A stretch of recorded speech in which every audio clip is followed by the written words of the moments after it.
I did a lot of stuff too.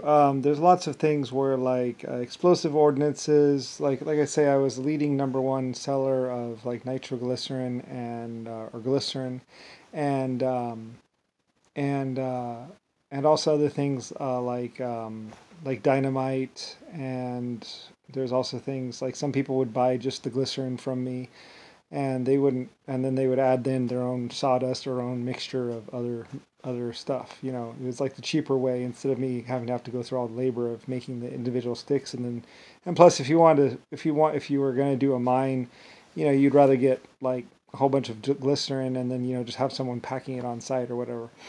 Anyway, though, rather than ship like 500 sticks or 1,000 sticks of dynamite all the way across the ocean where someone could accidentally drop something on them, or they could be a fire and then boom, the whole ship goes up.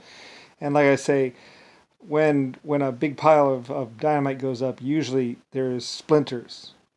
So people would get like splinters of stuff, or a bolt will like get embedded inside someone, or something like that. So anyway, like I say, because I was the leading supplier of also other things like for instance what DuPont used to make, which is what was that stuff? You put it, you dye with it. It's in, I forget what it is. It's the suicide pills you take. Um, that stuff. They use that stuff for mineral extraction and stuff. A lot of the stuff that you use in mining, I invented and had people doing it. And then I had the biggest companies like DuPont and everything else like that. So a lot of things like dynamite handling and all that other stuff, I played a key role in that, and also getting ordinances passed. That's another thing. Roosevelt and a lot of the other people were like, "We passed this ordinance." Well, Republicans, vote Republican. It's like, no, you didn't. Actually, I'm the leading supplier of dynamite, and I also own 90% of the mines, or at least 60% of the mines, and my people are going to do it a certain way, which is basically all explosives will always be stored inside of a pit and not in a barn.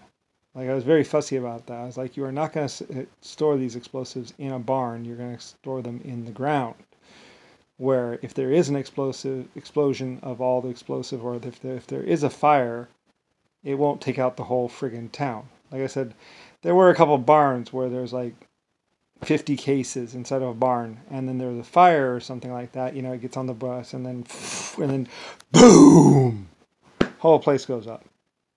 And then like people are running, children are crying, and there's fire everywhere, and Jones got a concussion or something like that. And then I'm the one. They're my people dying. So, that it would be my company or my town, and I would have just lost 30 or 60 people, from something that was completely preventable. And I was like, what the are you doing? You're going to do it this way, and only this way. You're not going to do it another way unless you have a better idea. So I'd get really fussy about my people because, like one barn had like 150 cases or something like that. I mean, occasionally there were towns where it's like, it took out the whole town, son, sir. It took out the whole town, sir, son. They'd use different words with me. Like, they're all dead? Yeah. 150 of them, they're all dead. Houses were close together, and next to the barn, oh well. It must have been a fire. So I'd get reports like that. And so like, or 500 people dead, and because of one little thing, and it gets to the stack of the explosive that's in the barn, and then boom. Well, they're worried about people stealing their dynamite, and so they're sleeping next to it. 500 people dead. So I'd get reports like that. When my people finally went out there to check on what happened at the thing, it's like, no, they didn't steal nothing. It looks like it just exploded and they're all dead. So from then on, or some point on, I was like, you're going to put the explosives in the ground. And that's the first thing you're going to do, is dig a pit before we sell you explosives or ship you explosives. And then we will give you this amount of explosive. Otherwise, no deal. So most people, they would dig a hole for the explosive or dig a hole for the nitroglycerin, and they would be in the hole because if a tree fell on it, if a bird ran into it, boom, and everyone's dead, or at least a good portion of people are dead because it's really expensive stuff. I mean, it was really really really really pricey. It's not easy to make. So, and it usually came from like all the way from Germany or all the way from some other country, all the way up to their mine, carefully, and then one little mistake and it's all gone and they're dead.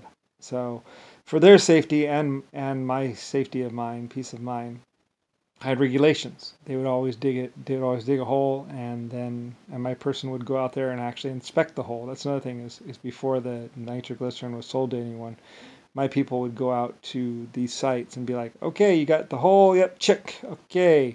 As part of, I mean, I'm selling them like a fair amount of explosives, so sending out one guy on a ship to check it out beforehand, and usually my people were already there, and usually they're also like, so how do you mix this stuff anyway, or how do you do this stuff, and then my people would actually be like, and then my people actually would get involved where I'm not just selling the thing, I'm actually like, my people are directing them on how to use it.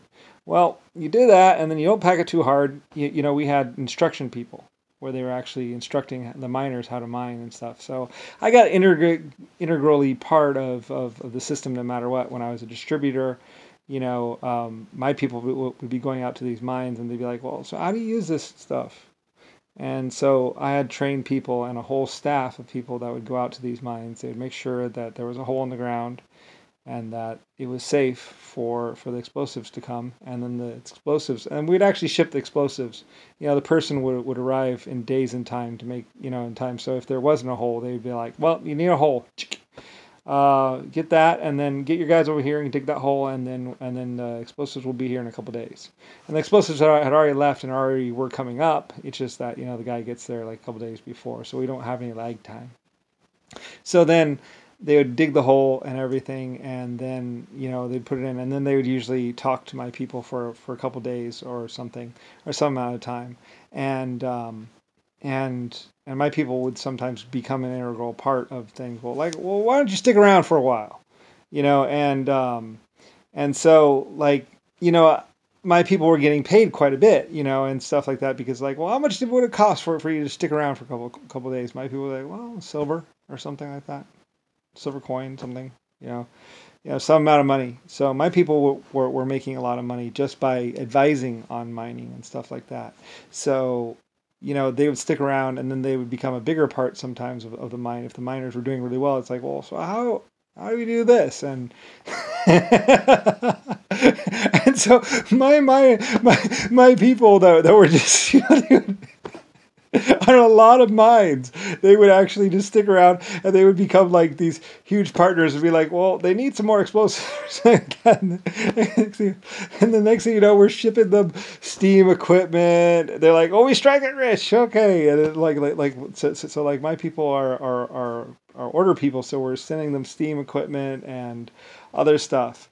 And so my people, just by being out there, just because, I said I want a hole on these things, I want to be safe here.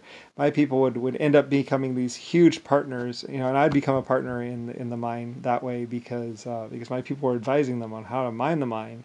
So, and on some mines, it's like, well, they just want more explosive, and that's no problem. Normal shipments. So they're making money. I'm making money. The company is making money, all because I want them to be safe and secure with the explosives. And we also, there's certain ways to doing it. So and later on, they're like, well, they were hugely important in this mine. Like, we couldn't have done it without them. Like, I'd hear that a lot. Well, we couldn't have done it without them, because my people were like expert miners, and I was paying them to go out and do these mines. So a lot of times my people would get huge, beautiful reviews. Like, we couldn't have done it without him. He was an invaluable part of the mine, and we're glad you sent him us.